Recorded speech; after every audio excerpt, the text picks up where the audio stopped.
দেশে ধূমপান নিষিদ্ধ না হলেও পাবলিক প্লেসে ধূমপান নিষিদ্ধ। ধূমপান ও তামাকজাত দ্রব্য ব্যবহার নিয়ন্ত্রণ আইন অনুযায়ী পাবলিক প্লেসে ধূমপান করলে জরিমানার বিধান আছে।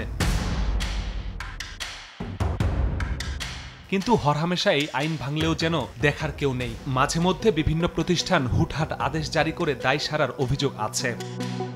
গত ২৭ সেপ্টেম্বর এমনই এক আদেশ জারি করেছে ঢাকা মহানগর পুলিশ ডিএমপি, যেখানে বলা হয়েছে ডিএমপি সকল অফিস, থানা, ফাঁড়ি ও পুলিশ লাইন্সের প্রাঙ্গণ, অফিস কক্ষ, করিডোর, ওয়াশরুম, সিঁড়ি বা ভবনের অভ্যন্তরে ধূমপান করা যাবে না। বাহিনীর কর্মকর্তা কর্মচারী ছাড়াও অন্য কোনো ব্যক্তি ধূমপান করতে পারবে না। আদেশ অমান্য করলে বিধি অনুযায়ী শাস্তিমূলক ব্যবস্থা গ্রহণের হুঁশিয়ারিও দেওয়া হয়েছে।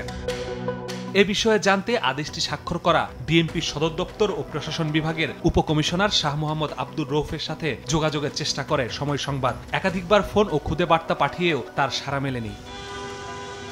আদেশে সকল ইউনিট প্রধানদের নির্দেশনা স্ব ইউনিটে কার্যকরের নির্দেশ দেয়া থাকলেও অনেকে এখনো জানেন না এমন আদেশ, অনেকে আবার না জানলেও কমিশনার নির্দেশ দিয়েছে বলে মানতে হবে বলে জানান।